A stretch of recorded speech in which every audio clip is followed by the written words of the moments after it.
UIN Jakarta, Profesor Burhanuddin Muhtadi. Mas Burhan, Mas Romi, selamat malam. Selamat malam, Kevin.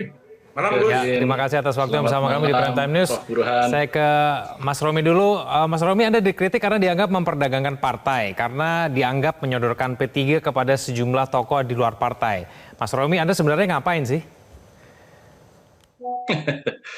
Jadi begini, sejarahnya bahwa sejak tahun 98 itu belum ada satupun partai yang sudah terlempar dari Senayan mampu kembali. Dan hari ini kita tahu P3 pada pemilu 2024 itu sudah terlempar dari Senayan. Di tengah situasi perubahan lanskap perilaku pemilih yang jauh luar biasa 180 derajat sejak tahun 98, maka effort untuk mengembalikan P3 itu maha berat. Tadi sudah ditulis oleh Metro TV sebagai kutipan dari saya langsung.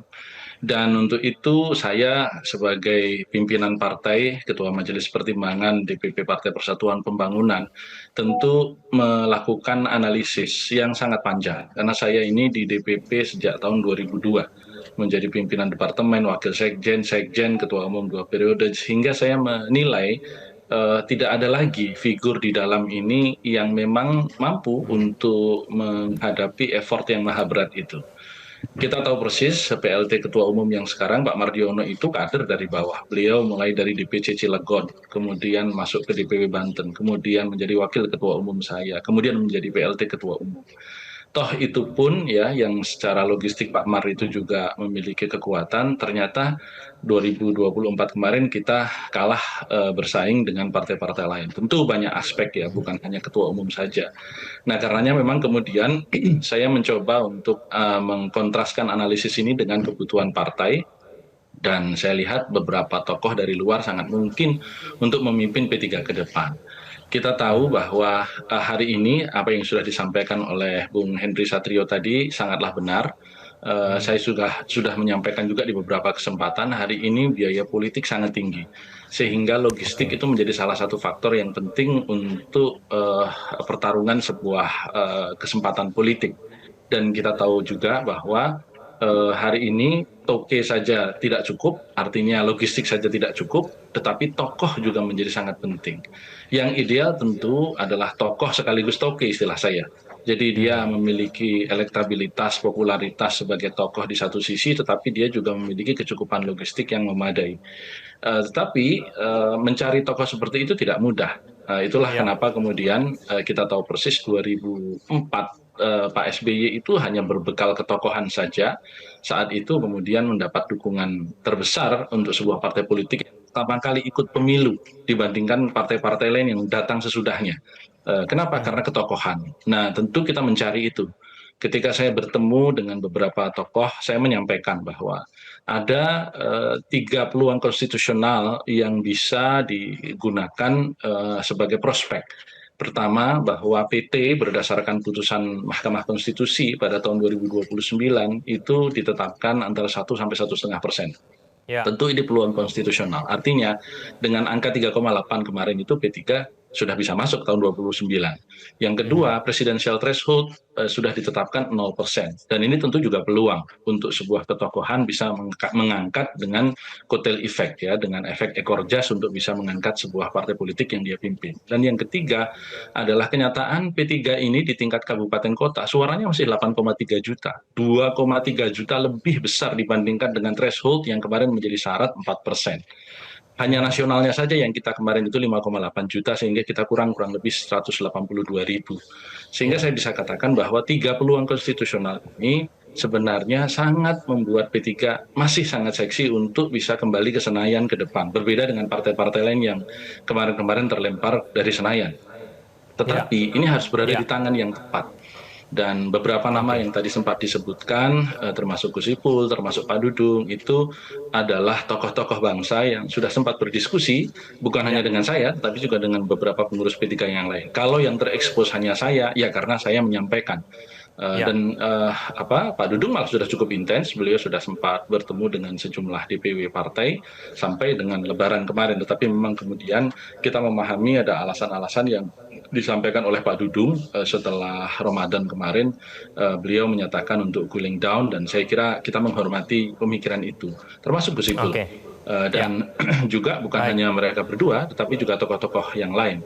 Tetapi yang ingin saya Oke, katakan adalah bahwa dua partai ex Orde Baru, Golkar dan PDI Perjuangan, waktu itu PDI, itu bertahan. Dan hari ini masih menjadi ranking 1 dan 2 secara nasional. Kenapa ya. P3 tidak? Nah, sehingga ini yang ingin sebagai kader partai saya coba untuk dengan segala effort yang kami miliki hari ini untuk mengajak putra-putri terbaik bangsa untuk memimpin partai ini. Oke, baik Mas Burhan, tokoh yang dicari Mas Romi itu tadi apakah ada dan mau menurut Anda? Pertama sebelum menjawab pertanyaan Kevin, saya kira apa yang disampaikan oleh Gus Romi ini pendekatan eh, apa semacam real politik ya, pendekatan yang menurut saya sesuai dengan kondisi elektoral hari ini, di mana kalau kita melihat banyak sekali elektabilitas yang ditentukan oleh popularitas. Nah, kalau kita melihat siapa pendukung atau pemilih P3 itu umumnya yang mencoblos partai. Sementara kita tahu sejak 2009 pemilu tergantung bukan hanya oleh partai, tapi terutama adalah calegnya. Ujung tombak elektoralnya adalah calegnya karena kita memakai sistem proporsional terbuka. Nah, dari situ terlihat P3 tidak mampu melakukan semacam modifikasi terkait dengan perubahan elektoral di tingkat bawah, dan banyak sekali caleg P3 yang bergantung pada party branding. Sementara kedekatan pemilih terhadap partai-partai merosot drastis. Jadi tahun 99 mereka yang dekat dengan partai itu 80% lebih. Terakhir 2024 itu tinggal 10% masyarakat yang dekat dengan partai. Itu pun terbagi ke banyak partai. Nah, di situ diperlukan ketua umum yang mau tidak mau bukan hanya punya modal sosial tapi juga modal kapital untuk membiayai kebutuhan caleg dan dapil prioritas Ya. minimal sampai pada tingkat 4% parliamentary threshold. Nah, dengan segala hormat saya mengatakan dari internal P3 tidak ada calon ketua umum yang mampu memenuhi dua modal tadi, modal sosial artinya popularitasnya harus beyond dari P3, dia harus Ya. menjadi magnet elektoral, bukan hanya partainya tetapi ketua umumnya. Yang kedua adalah harus punya modal kapital. Memang terlihat sangat pragmatis, tapi saya bicara apa adanya, empirical, yang menunjukkan sekali lagi kalau mengandalkan dari internal dengan segala mohon maaf saya tidak ada dari internal P3 yang mampu untuk membawa P3 kembali ke Senayan dengan Ya. mengantongi dua modal tadi. Nah, Ya. masalahnya adalah siapa calon dari luar yang memenuhi kriteria dua tadi dan apakah mereka bersedia. Ya. Nah, ini ya, ini lagi-lagi tidak mudah, Kevin. Tapi Ya. menurut saya nih Gus ya, sebelum eh, ke sana silaturahmi ke banyak tokoh yang dianggap mampu membawa P3 dan tokoh itu bersedia untuk dinaturalisasi, menurut saya pintu masuk pertamanya adalah Presiden Prabowo. Jadi datang ke Pak Prabowo karena saya banyak nama yang sebenarnya sudah dipilih atau dipinang-pinang oleh Gus Romi itu kalau mereka tidak mendapatkan perintah Pak Prabowo, saya kira sulit atau mungkin segan ya untuk melaju lebih jauh.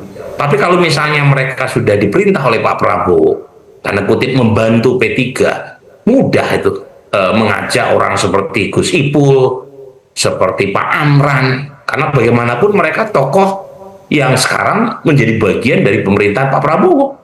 Nah, jadi lagi-lagi pintu masuknya adalah apakah dapat lampu hijau dari Pak Prabowo atau tidak untuk meminta salah satu dari tokoh yang dianggap P3 mampu membawa kembali P3 kembali ke Senayan. Dan kebetulan tokoh-tokoh yang disebut Gus Romi kebanyakan adalah pembantu Pak Prabowo. Begitu. Tapi menurut Anda apa yang kemudian menjadi penyebab tidak banyak tokoh yang langsung mengatakan iya untuk maju menjadi ketua umum, mau menjadi ketua umum P3, Mas Burhan? Ya bagaimanapun kan kita tahu P3 sudah tidak lolos PT, Kevin. Dan seperti yang tadi disampaikan oleh Mas Romi, dalam sejarah pasca reformasi tidak ada partai yang sudah terlempar dari Senayan kemudian bisa kembali lagi. Jadi artinya daya tawar P3 itu tidak setinggi partai-partai yang sudah lolos PT, itu satu ya. Yang kedua, untuk membawa kembali ke Senayan itu kan butuh effort yang luar biasa. Dua modal tadi, 2M tadi, modal kapital dan modal sosial, itu mau tidak mau menuntut pengorbanan dari ketua umum. Ya. Jadi kalau hanya menjadi ketua umum tetapi pelit, tidak mau berkorban, ya berat. Ya, dan itu tentu tidak diharapkan oleh Gus Romi. Jadi, dan untuk mau berkorban, ya tentu saja harus ada yang dikorbankan. Butuh insentifnya apa?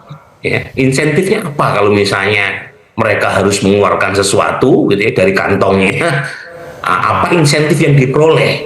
Nah, menurut saya salah satu insentif penting dari P3 adalah putusan MK terakhir yang meniadakan presidensial threshold. Artinya partai yang lolos sebagai peserta pemilu, jangankan lolos ke Senayan, lolos sebagai peserta pemilu, ini asumsinya tidak disabotase oleh parlemen ya, itu boleh menominasikan capres dan cawapres. Nah, itu insentif tuh kalau misalnya ada tokoh yang bersedia ya menjadi ketua umum P3 sesuai dengan apa yang tadi saya sebut ya, mengantongi dua modal, kapital dan sosial. Oke, baik. Mas Romi, tanggapan kuncinya ada di Pak Presiden, dan kemudian apakah betul memang insentifnya itu putusan MK itu? Betul, bahwa insentifnya adalah putusan MK kan tadi sudah saya sebut sebagai peluang konstitusional yang ketiga, di samping angka parliamentary threshold yang 1 sampai 1,5% dan kenyataan bahwa P3 pada tingkat DPRD Kabupaten Kota angkanya masih 8,3 juta. Yang kedua, bahwa modal sosial yang dibutuhkan itu memang didapatkan dari tokoh, dan hari ini yang namanya tokoh itu rata-rata adalah pejabat publik. Saya perlu sampaikan, buat seorang yang memang sudah menjadi pejabat publik, nggak jadi pejabat publik lagi, itu bikin konten aja kerepotan, Mas Burhan. Apalagi kalau dia tidak punya jabatan publik sama sekali, kecuali dia digital kreator ya dari awal begitu.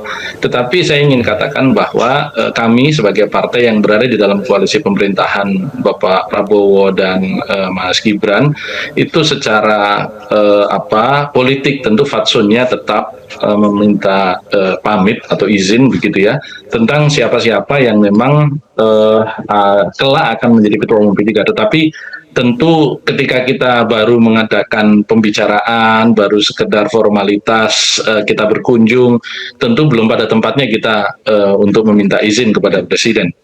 Tetapi pada saatnya nanti nama-nama yang memang secara pribadi sudah berminat, nah tentu akan kita tanyakan kepada Bapak Presiden, meskipun secara formal itu tidak perlu. Dan saya tahu persis gaya berpolitik Presiden kita, Pak Prabowo Subianto, itu bukan tipikal Presiden yang kemudian mencampuri urusan partai lain, karena beliau juga ketua umum partai. Beliau orang yang sangat menghormati independensi dan rumah tangga partai lain, dan sudah beberapa kali komunikasi kami lakukan tentang itu meskipun tidak langsung, tetapi paling tidak dari orang-orang yang kami mendapat jaminan itu orang-orang yang terdekat dengan beliau, itu memang kita akan tunggu nanti siapa kemudian yang kedua, saya juga mau mengkoreksi bahwa tidak pernah dalam posisi Pak Jokowi dalam beberapa waktu belakangan itu juga ditawarkan untuk menjadi ketua umum, sama sekali tidak.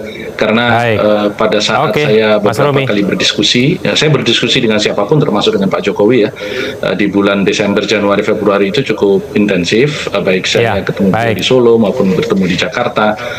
Beliau memang sama sekali tidak ingin memimpin partai manapun dan tidak ingin masuk ke partai manapun. Kita akan tunggu nanti komunikasi berikutnya ya, Mas Romi. Mohon maaf waktunya sudah habis. Kita akan nantikan nanti siapa kemudian tokoh-tokoh yang mungkin nanti akan mengatakan iya untuk maju dalam pemilihan ketua umum P3. Terima kasih Mas Romi, Prof. Burhan juga terima kasih. Selamat malam semuanya.